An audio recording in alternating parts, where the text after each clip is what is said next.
Hello दोस्तों, नमस्कार। स्वागत है आपका आपके यूट्यूब चैनल एग्ज़ाम 91 पे। तो दोस्तों, कैसे हैं आप लोग? देखिए, हम लोगों ने इंग्लिश, हिंदी और जीएस स्टार्ट कर दिया है। जैसे ही हमारे पास हमारे जो लैपटॉप सॉरी टैबलेट के लिए जो हम लोगों ने आपके लिए मंगाया था, टैबलेट का जैसे ही सारे इक्विपमेंट्स पूरे हो जाते हैं, मतलब पेन वगैरह सारी चीज़ें, तो आपको मैथ भी मिलना लग जाएगी। क्योंकि बोर्ड पे जब बताता हूँ तो कई चीज़ें उसमें इधर से उधर हो जाती हैं, कभी रिकॉर्डिंग नहीं अच्छी हो पाती, कभी वीडियो इतना बड़ा हो जाता है, तो वो सारी चीज़ें लैपटॉप में रहेगा। जल्दी आसानी से कम समय में सवाल ज़्यादा लग जाएंगे, तो आपको वो भी प्रैक्टिस सेट जल्दी ही मिलने लग जाएगा। चलो हम लोग क्लास स्टार्ट करते हैं। तो यहाँ पे पहला क्वेश्चन देखिए क्या लिखा हुआ है। 1828 में कलकत्ता में ब्रह्म समाज की स्थापना किसने की थी? ठीक है, क्या लिखा हुआ 1828 में कलकत्ता में ब्रह्म समाज की स्थापना किसने की थी? तो क्या लिखा हुआ है? एच.एन. कुंजरू, स्वामी दयानंद सरस्वती, राजा राम मोहन राय या राम सिंह। तो ब्रह्म समाज की स्थापना आपको पता है किसने की थी? राजा राम मोहन राय। अगर आपको यहाँ पे डेट पता चल जाए तो बहुत अच्छा है। कितनी डेट थी? यहाँ पे लिख देता हूँ, 20 अगस्त 1828। ठीक, ये डेट थी। इस डेट को जो है लॉर्ड विलियम बेंटिंग के साथ कलकत्ता में इसको गठित किया गया था। कपड़ा उद्योग में मूल्य संवर्धन के संबंध में बुनाई किस प्रक्रिया द्वारा की जाती है? जो कपड़ा उद्योग होता है उसमें बुनाई किस प्रक्रिया के द्वारा की जाती है, ये पूछा जा रहा है।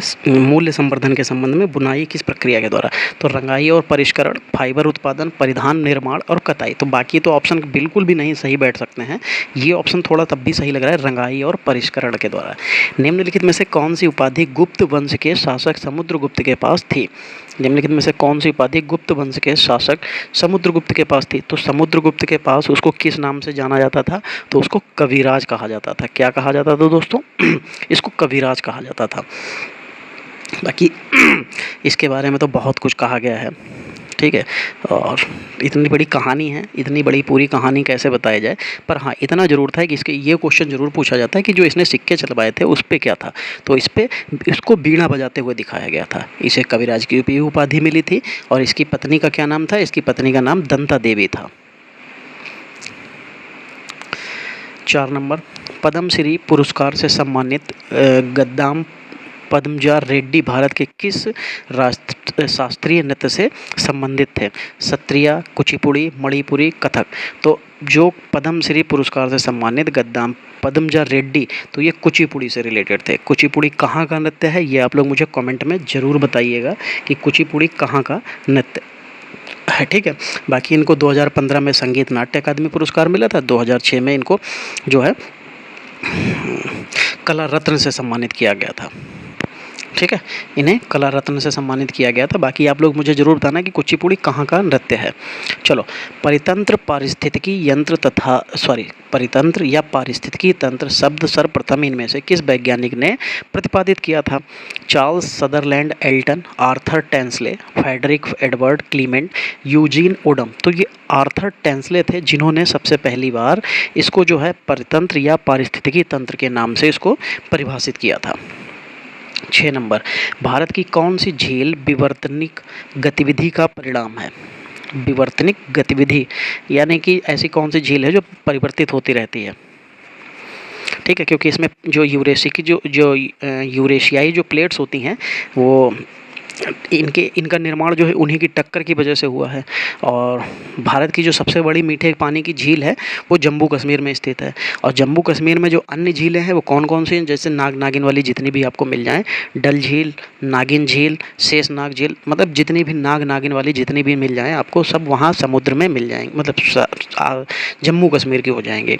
तो भारत की कौन सी झील विवर्तनिक झील परिणाम गतिविधि का परिणाम है? तो बुलर झील। कौन सी? बुलर झील। ये जो है विवर्तनिक गतिविधि का परिणाम है।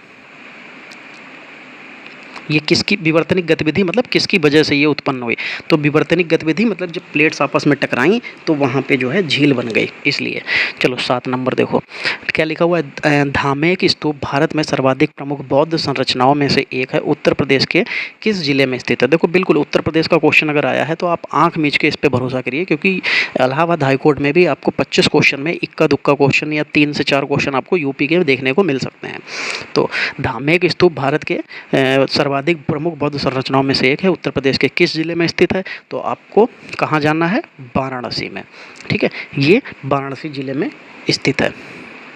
8 नंबर, जो सैयद वंश के ठीक बाद निम्नलिखित में से किस राजवंश ने दिल्ली पर शासन किया था?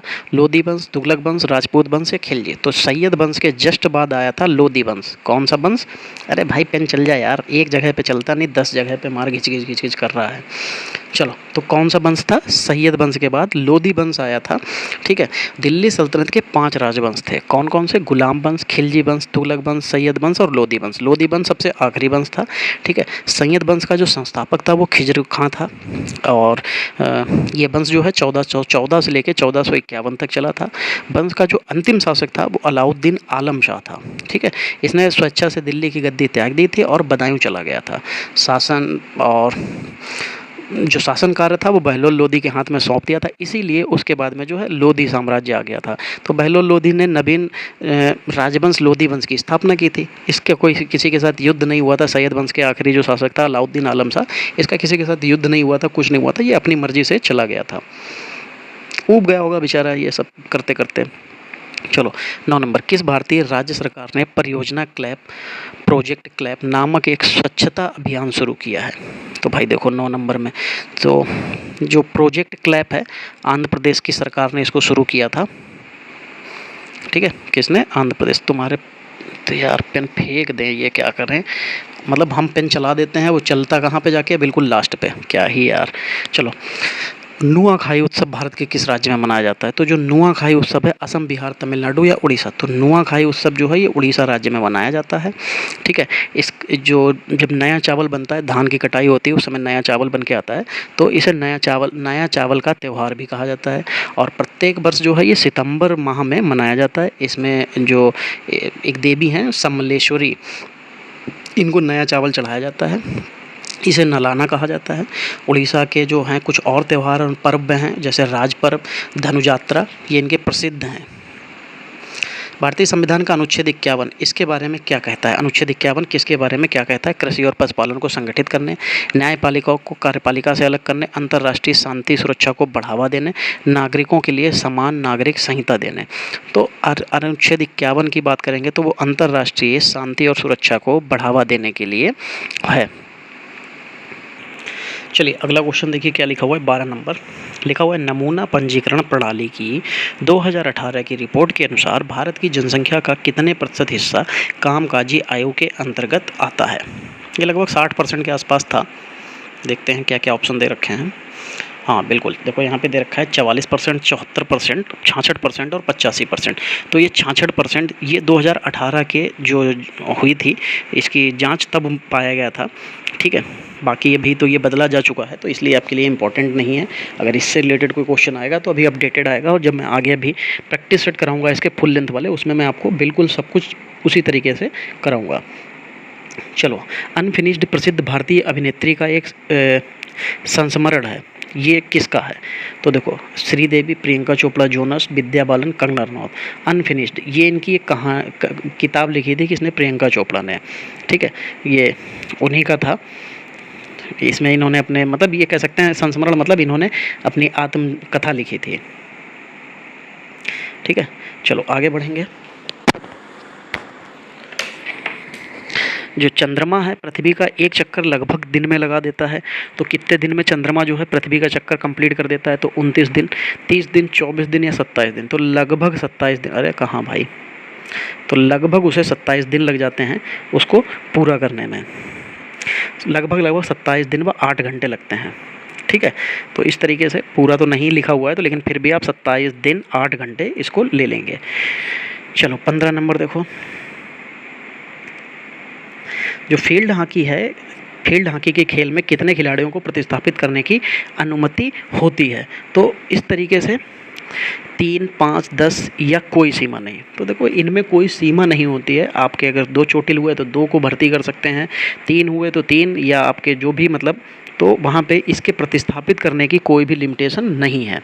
चलो 16 नंबर देखो, ये क्वेश्चन जो है काफ़ी पुराना है। ठीक है, निम्नलिखित में से किस स्पर्धा में भारत में ग्रीष्मकालीन ओलंपिक 2020-21 में खेला गया कोई पदक नहीं जीता था? तो ये क्वेश्चन 2020-21 का है, इतना पुराना क्वेश्चन है तो हम नहीं लेंगे, लेकिन आंसर बता देते हैं। कौन था? महिला हॉकी। किसमें? महिला हॉकी में इसने कोई भी पदक नहीं जीता था। चलो अगले क्वेश्चन, भारत के संविधान के किस अध्याय में संसद के अनुच्छेदों की चर्चा की गई है? तो अध्याय की बात की जा रही है, तो कौन से अध्याय में? ठीक है, तो अध्याय यहाँ पे चौथा, दूसरा, तीसरा और पहला दे रखा है। तो अध्याय 2 है, ठीक है, भारतीय संविधान के भाग 5 के अध्याय 2 जो है उसमें आपको जो अनुच्छेद हैं उनके ऊपर चर्चा की गई। जो अध्याय 2 है इसमें अनुच्छेद 79 से लेके 120 तक चर्चा की गई है। भारत के जो है कुछ 5 भाग अध्याय हैं, कुल 5 अध्याय हैं। कौन कौन से? कार्यपालिका, राष्ट्रपति और उपराष्ट्रपति, संसद, राष्ट्रपति की विधायी शक्तियाँ, संघ की न्यायपालिका और भारत के नियंत्रक एवं महालेखा परीक्षक। ये कुल 5 अध्याय हैं। इन्हीं को इसमें दूसरे अध्याय में अनुच्छेदों का वर्णन किया गया है।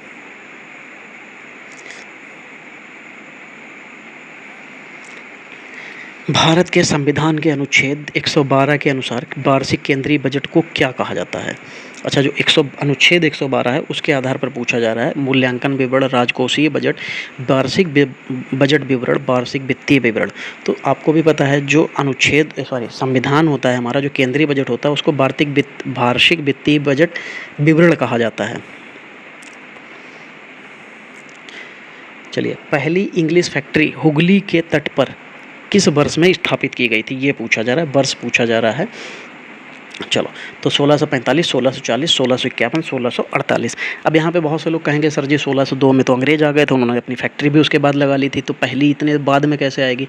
तो यहाँ पे दोस्त एक जगह दी गई है। कौन सी जगह दी गई है? हुगली की नदी का तट दिया गया है। तो हुगली के नदी के तट पर इन लोगों ने 1651 में पहली फैक्ट्री स्थापित की थी। बाकी 1696 में इसके चारों तरफ इन्होंने किलेबंदी चालू कर दी थी। फिर 20 नंबर देखो, सल्फर का परमाणु क्रमांक कितना होता है? अब देखो क्वेश्चन तो इसी तरीके से बहुत अच्छे तरीके से आते हैं भाई। ये वाले जो क्वेश्चन आपको दिखाई दे रहा है आपकी स्क्रीन पे, ऐसा क्वेश्चन आपको खूब देखने को मिलता है। ठीक है, आपका जो अभी पेपर होगा इसमें खासकर इलाहाबाद हाईकोर्ट ग्रुप डी में इस तरीके के क्वेश्चन खूब देखने को मिलते हैं। तो सल्फर का जो परमाणु क्रमांक होता है वो कितना होता है? वो 16 होता है।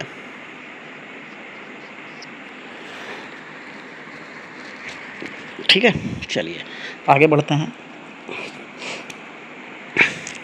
जमीन में पानी रिसने की प्रक्रिया जो होती है वो क्या कहलाती है? रिक्तीकरण, कटाई, घुसपैठ, जिसको इनफिल्ट्रेशन कहा गया है, रिचार्जिंग। देखो, रिचार्जिंग का मतलब होता है जब हम ऊपर के पानी को ज़मीन के अंदर भेजते हैं, वो रिचार्जिंग प्रक्रिया होती है। ठीक, कटाई तो पानी से मतलब है नहीं, तो कटाई को काट दो। बचा घुसपैठ। ये इनफिल्ट्रेशन जो होता है यही कहा जाता है क्या? ये जो पानी के रिसने की क्रिया कैसे? जैसे आप सड़क पे कई बार देखा होगा कि अंदर जो पानी की पाइप जो गई होती है नगर पालिका वाली, घर में आपके पानी आने के लिए, उस पाइप को कभी भी थोड़ा सा लीकेज हो जाता है तो सड़क के ऊपर धीरे धीरे निकलने लगता है, बाद में ज़्यादा निकलता है, तो पहले वो धीरे धीरे, तो इसी को इनफिल्ट्रेशन या घुसपैठ कहते हैं। मई 2022 में भारत के मुख्यमंत्री G20 समन्वयक कौन थे? 2022 का क्वेश्चन है, आप इसको साइड कर दीजिए। वैसे हर्षवर्धन श्रृंगला थे। ठीक है, चलो 23 नंबर देखो, झावेरी बहनें इनमें से किस शास्त्रीय नृत्य के लिए प्रसिद्ध हैं? बिल्कुल, ये बहुत बढ़िया क्वेश्चन है, इसको जरूर आपको पता होना चाहिए। ठीक है, जो झावेरी बहनें कौन कौन बहनें हैं पहले तो आपको ये पता होना चाहिए। ये 4 बहनें हैं। कौन कौन सी? 4 बहनें, सुवर्णा, नयना, रंजना और दर्शना। और ये मणिपुरी नृत्य के शास्त्रीय नृत्य जो है उसके लिए प्रसिद्ध हैं। ये मणिपुरी शैली की जो नृत्यांगना है, इनके गुरु जो हैं वो विपिन सिंह हैं। ये भी एक मणिपुरी नृत्य की नर्तक हैं। और जो दर्शना झावेरी हैं सबसे छोटी हैं, इन्हीं को 1996 में संगीत नाट्य अकादमी पुरस्कार, 2002 में पद्मश्री और 2018 में कालिदास सम्मान भी मिला था। चलो 2 क्वेश्चन बचते हैं, जल्दी से ख़त्म करते हैं। पंडित रविशंकर का नाम शास्त्रीय वाद्य यंत्र से जुड़ा हुआ है, तो पंडित जो रविशंकर हैं इनको किस यंत्र से? तो आपको पता है पंडित रविशंकर सितार बजाते हैं। क्या बजाते हैं? सितार बजाते हैं। इनको पद्म भूषण, पद्म विभूषण, भारत रत्न से भी ये सम्मानित किए जा चुके हैं। ठीक है, चलो लास्ट क्वेश्चन, भारत के पड़ोसी देश अफगानिस्तान की राजधानी क्या है? बहुत सरल क्वेश्चन है। क्या कहा जाता है? वो एक चुटकुला भी है कि एक लड़का लड़की से कहता है, लड़का लड़की को पसंद करता है, लड़का लड़की से कहता है कि बताओ भाई अफगानिस्तान की राजधानी क्या है? तो लड़की कहती है कबूल है। तो कबूल है, तो लड़का कहता है क्या? मैंने सुना नहीं। लड़की फिर कहती है कबूल। लड़का फिर कहता है क्या? मैंने सुना नहीं, तेज़ से बोलो ज़रा। तो कहती है कबूल है। तो वो कहता है ठीक है, तुमने 3 बार कबूल कबूल बोल दिया, अब हमारी शादी हो गई। तो ये जोक इस तरीके से था जिस पर किसी को हंसी नहीं आ रही थी। ठीक। ये उसी तरीके का है। भारत में पड़ोसी देश की राजधानी जो है अफ़गानिस्तान की क्या है, काबुल है। ठीक, तो काबुल इसकी राजधानी है और इस समय अफ़गानिस्तान जो है इंडिया को बहुत ज़्यादा मानता है। खासकर क्रिकेट के रूप में अगर देखेंगे तो इंडिया को बहुत ज़्यादा वैल्यू भी मिलती है अफ़गानिस्तान की तरफ से। ठीक है, चलो तो फिर आज की जो क्लास होगी वो दोस्तों यहीं तक रहेगी। बाकी PDF आपके लिए मैं इसको सेव कर देता हूँ, ये आपको डाउनलोड कर लीजिएगा, टेलीग्राम से मिल जाएगी शाम के समय में। चलिए फिर आज की जो क्लास है दोस्तों वो यहीं तक रहेगी। बाकी जो लोग नए जुड़ रहे हैं चैनल पे या जो लोग जुड़ते हैं वीडियो को देखते हैं, चैनल को ज़रूर सब्सक्राइब कर लिया करें। ठीक है, बाकी आपको PDF के लिए टेलीग्राम चैनल का लिंक डिस्क्रिप्शन में दिया है, वहाँ से ज्वाइन हो जाइए। चलिए दोस्तों, तो मिलेंगे हम लोग अगली क्लास में, तब तक के लिए जय हिंद दोस्तों।